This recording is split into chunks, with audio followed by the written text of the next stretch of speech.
শুভ জোর করে মেহেরিনকে তার কাছ থেকে সরিয়ে নিল। তাড়াহুড়ো করে বের হলো শুভ। বের হয়েই দেখে আলমারির সামনে দাঁড়িয়ে আছে রুকাইয়া। শুভ আর রুকাইয়া কেউ কোনো না বলে চলে গেল নিজের রুমে। মেহেরিনও বের হয়ে দেখে রুকাইয়া সামনে। রুকাইয়া যা বুঝার বুঝে গেছে, তাই রুকাইয়া মেহেরিনকে টেনে ধরে তার ঘরে নিয়ে গেল। রুকাইয়া শুভর সাথে আলমারিতে কি করছিলি তুই? মেহেরিন কি আবার করব, দুজনেই আলমারিতে লুকিয়েছিলাম, মিথ্যা বলল রুকাইয়া। কিন্তু আমি তোদের দুজনের সব কথা শুনেছি, আসল সত্যিটা কি সেটা বলতে বলছি। মেহেরিন আপু আমরা তো লুকিয়েছিলাম, আর কোনো বলি নাই আমরা। রুকাইয়াত কি বলেছিস আর কি বলিস নাই সব শুনেছি, আসল ঘটনা কি সেটা বল আমাকে। ধমক দিয়ে মেহেরিন আপু প্রমিস করো সব শোনার পর কাউকে কিছু বলবে না। রুকাইয়া আচ্ছা ঠিক আছে বলবো না। মেহেরিন আপু শুভর সাথে আমার ভালোবাসার সম্পর্ক ছিল, কিন্তু আমি সত্যি জানতাম না শুভ আমাদের ফুফির ছেলে হয়। রুকাইয়া তার মানে সেদিন যার কথা শুভ বলেছিল সেটা তুমি, তাই তো?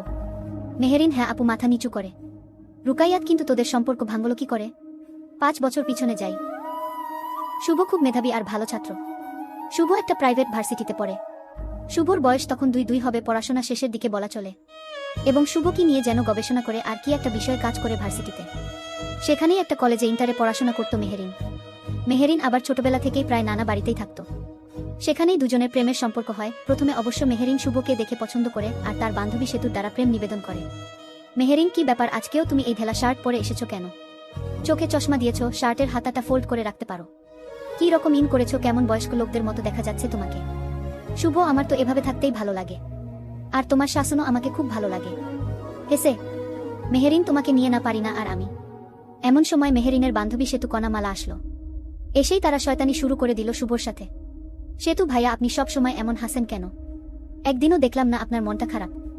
শুভ আমার দাদিমা বলে মন খারাপ করে থাকলে শরীর মন দুটোই নষ্ট হয়ে যায়, তাই সব রকম পরিস্থিতিতে হাসতেই হবে, আর হাসলে মনটা ফ্রেশ থাকে। মালা ভাইয়া আপনিও না, এত বড় হয়েছেন, পড়াশোনা করেন, ভালো ছাত্র আপনি, সেই কিনা ছোট বাচ্চার মতো দাদিমার কথা শুনেন। শুভ তোমরা তো সবাই জানো দাদিমা আমার একমাত্র অভিভাবক, আর আমার দাদিমা কোনোদিন ভুল বলে না। সেতু ভাইয়া ওই ফুসকার দোকান আমাদের সবার জন্য প্লিজ ফুসকা নিয়ে আসেন। মেহেরিনকে চোখ টিপ দিল। শুভকে বলতে বাকি যেতে দেরি করল না। শুভ যাওয়ার পর মেহেরিনের সব বান্ধবী হাসতে লাগলো। মেহেরিন এটা তোরা কি করলি, দেখ কিভাবে রাস্তা পার হচ্ছে, যদি কোনো অঘটন ঘটে। সেতু আরে কোনো হবে না। কণা এরকম একটা গাধা মার্কা ছেলের সাথে কেমনে প্রেম করিস? দেখেছিস মাথায় কত তেল দিয়েছে। বর্তমান যুগের শহরের ছেলে কি এরকম হয়? মেহেরিন শুভ কিন্তু অনেক ভালো ছেলে, সেটা দেখলি। শোনো বান্ধবী তোমরা এমন কোনো কাজ করো না যাতে আমাদের সম্পর্কটা নষ্ট হয়। মালা তুই হলি আমাদের আদরের বান্ধবী, তোকে কি কষ্ট দিতে পারি আমরা? এর মাঝে সবার জন্য ফুসকা নিয়ে আসলো শুভ। সবাই ফুসকা নিয়ে খাওয়া শুরু করলো। এটা আজকের ঘটনা না, প্রায় সময় এরকম কাহিনী করে মেহেরিনের বান্ধবীগুলো। এই তো সেদিন রাতে মেহেরিন গ্রুপ স্টাডি করার জন্য কণার বাসায় যায়।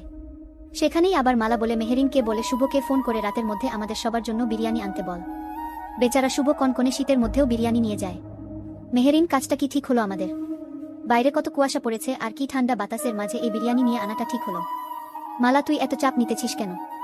জানিস না শুভ তোকে কতটা ভালোবাসে। মেহেরিন এখানেই, কিন্তু আমার ভয় হচ্ছে এরকম বেশি চাপ দিলে আবার হারিয়ে না যায়। বেচারা কতটা কষ্ট পেল। কনাত কষ্ট পেলে কেমন লাগে সেটাই তো দেখতে চাই। সেতু এত কিছু করলাম বললাম, কিন্তু কোনো কথাতেই কাজ হলো না। সব সময় সবকিছু হাসি মুখে মেনে নেয়। মেহেরিন শুভকে যেটাই বলে শুভ সেটাই শুনে।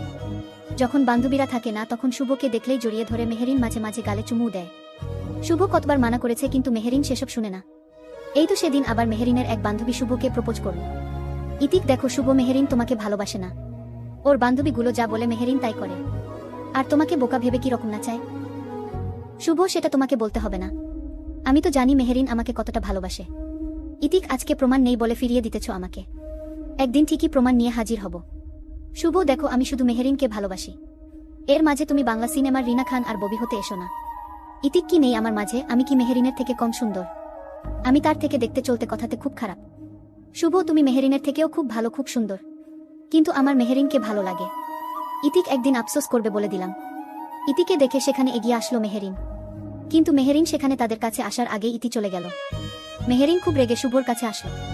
মেহেরিন তোমাকে না মানা করেছি ইতির সাথে কথা বলবে না? এতক্ষণ ইতির সাথে কি এমন কথা বললে?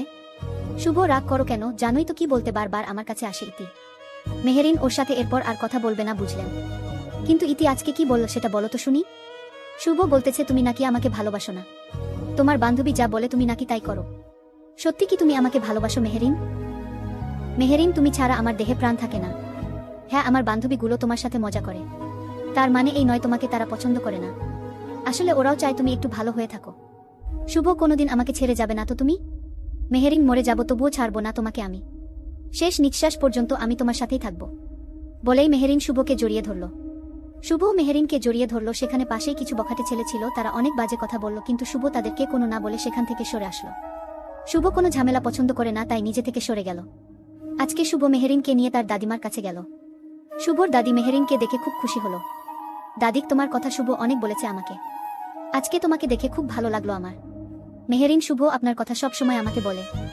দাদিক শুভ ছোট থেকে বাবা মায়ের ভালোবাসা, আমি যতটুকু পেয়েছি ভালোবাসা দিয়েছি।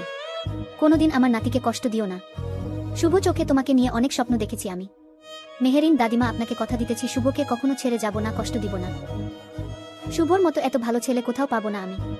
দাদিক তোমার কথা শুনে শান্তি পেলাম মনে। এবার মরে গেলেও আর কষ্ট থাকবে না। তোমার কাছে আমার শুভ ভালো থাকবে। মেহেরিন কিন্তু শুভর বাবা মা মারা গেল কেমন করে?